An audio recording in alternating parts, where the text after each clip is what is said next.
Auzubillahiminash-shaytanir-rajim. Bismillahir-rahmanir-rahim. Dear students, Assalamu alaikum warahmatullahi wabarakatuh. I am Mehrajuddin PhD teacher UPS Khan Mala Shuripura. Dear students, my today's topic is what is combustion. It is 8th class science, page number 79. You might have observed burning of magnesium ribbon. Magnesium burns to form magnesium oxides and produces heat and light. We can perform a similar activity with a piece of charcoal. Hold the piece of charcoal with a pair of tongs and bring it near the flame of a candle or a Bunsen burner. What do you observe? प्यारे बच्चों, जैसे कि हमने पहले पढ़ा था कि जो फ्यूल्स होते हैं, मुख्तलिफ़ किस्म के फ्यूल्स होते हैं, जैसे कि मैंने यहाँ पर एलपीजी का जिक्र किया था, कैरोसिन, वुड, काउडंग, या हम जो होम्स अपने घरों में इस्तेमाल कर लेते हैं कुकिंग के लिए, और ऑटोमोबाइल्स में जो हम इस्तेमाल कर लेते हैं, पेट्रोल है, डीजल है, सीएनजी है।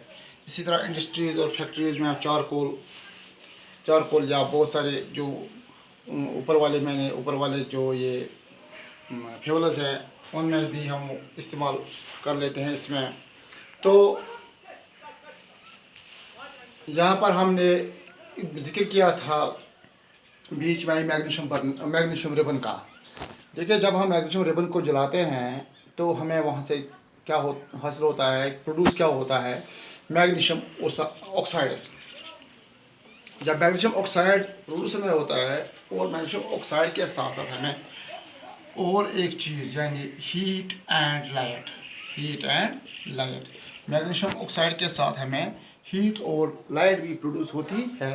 इसका मतलब कि अगर हम घर में अपने घरों में भी तजुर्बा करेंगे कि जब भी हम किसी चीज़ को जलाते हैं, उस चीज़ को जलाने के बाद हमें दो चीज़ें हासिल होती हैं, एक हीट मतलब हासिल होती है और दूसरी लाइट। जैसा कि हम अपने घरों में कैंडल जलाते हैं, शाम को हम जो कैंडल जलाते हैं तो कैंडल जलाने के बाद हमें क्या हासिल होता है, एक तो कमरे को रोशन करता है और दूसरी चीज़ क्या होता है, हमें वहाँ पर हीट मतलब हासिल हो जाती, प्रोड्यूस हो जाती है। मिसाल के तौर पर अगर हम शमा के इर्द गिर्द अपने हाथ को रखेंगे तो हमारा हाथ गर्म हो जाता है। जब हम बहुत देर तक रहेंगे तो हमें ये ऐसा लगता है कि हमारा हाथ अब जलने वाला है। तो इसी के साथ साथ हम जब मैग्नीशियम रिबन को हम मतलब जलाते हैं तो हमें मैग्नीशियम ऑक्साइड, उसके साथ साथ हीट और लाइट भी हमें प्रोड्यूस होती है। तो हम यही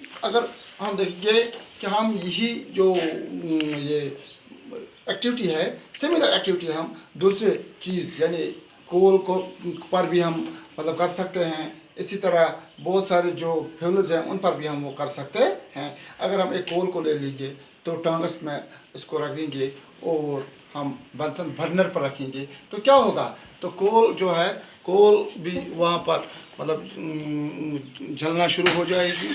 जलने के साथ साथ वो कोल भी हमें हीट और लाइट वहाँ प्रोड्यूस करेगी। We find that the charcoal burns in air. We know that coal too burns in air, producing carbon dioxide, heat and light. देखिए, अगर हम देखेंगे जब हम चारकोल जो होती है, जब वो हवा के सहारे, मिसाल के तौर पर कोई भी चीज़, जो कोई भी फ्यूल हो, जब वो जलते हैं तो सबसे पहले उसको किस चीज़ की ज़रूरत होती है, ऑक्सीजन की।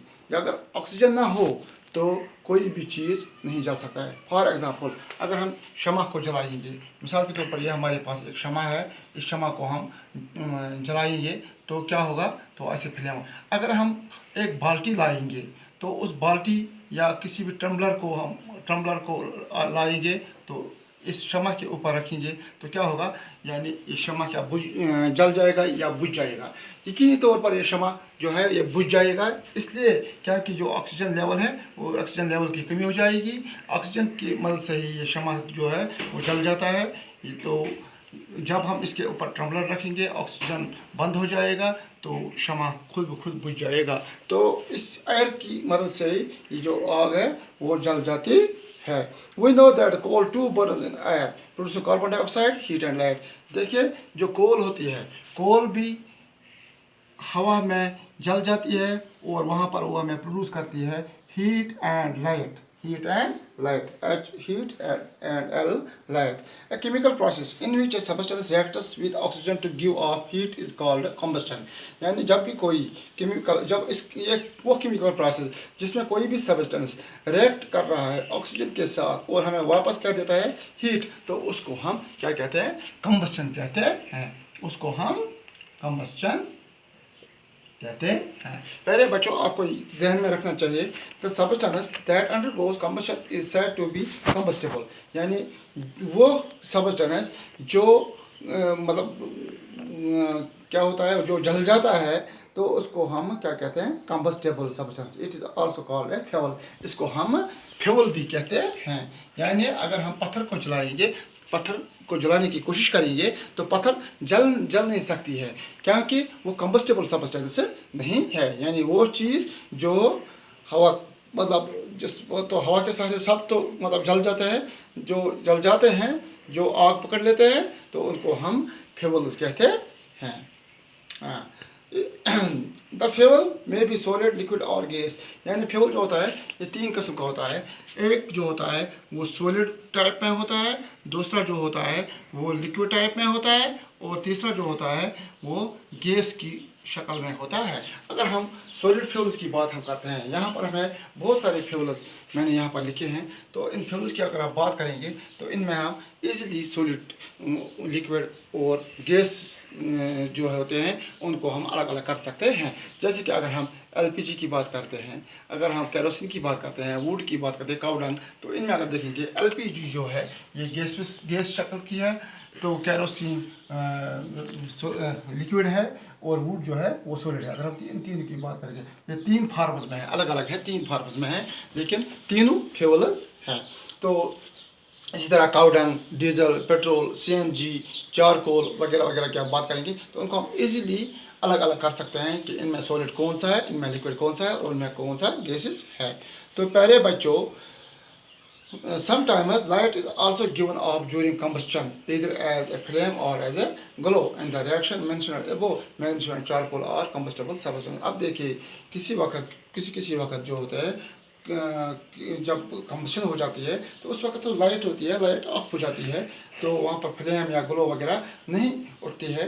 तो क्या होता है इस रिएक्शन से हमने क्या सीख लिया है कि जो मैग्नीशियम और चारकोल है ये दोनों क्या है, ये कंबस्टेबल सब्सटेंसेस है, ये दोनों क्या है कंबस्टेबल सब्सटेंसेस है। We were told that food is a fuel for our body, जैसे कि आप जानते हैं कि फूड जो होता है ये एक फ्यूल है किसके लिए, हमारी बॉडी के लिए। क्योंकि अगर हम खाना या ग़िज़ा हम नहीं खाएंगे तो हम आगे नहीं चल सकते हैं, हमारे जो एज़ा होते हैं वो बहुत कमज़ोर हो जाते हैं, हमारे टांगें चलने के काबिल नहीं होती है, हमारा दिमाग सोचने के काबिल नहीं होता है, हमारे हाथ पाँव जो काम करने के काबिल नहीं रह जाते हैं, इसलिए उनको भी ईंधन की ज़रूरत होती है और उसका ईंधन जो होता है वो क्या है, वो फूड है। तो similarly so in our body food is broken down by reaction with oxygen and heat is produced. अब देखिए यहाँ पर क्या होता है, जो हमारा ग़िज़ा है वो भी हमारी बॉडी के अंदर ऑक्सीजन की मदद से क्या होता है, जब वो रिएक्ट करता है ऑक्सीजन के साथ प्रोड्यूस होती है हीट वहाँ पर। तो हीट जो होता है वो क्या है, वो एनर्जी है, वो एनर्जी है जो ताकत हमें मिलती है। तो उस ताकत की मदद से ही हम क्या करते हैं, कोई भी काम कर सकते हैं। पहले बच्चों इसके बाद हमारा जो अगला टॉपिक है इसी से रिलेटेड है, वो एक्टिविटी एक है। तो हम इंशाल्लाह वो एक्टिविटी मैं कल पढ़ाने आपको जा रहा हूँ, उस पर मैं कल वीडियो बनाने जा रहा हूँ। तब तक के लिए खुदा हाफिज़।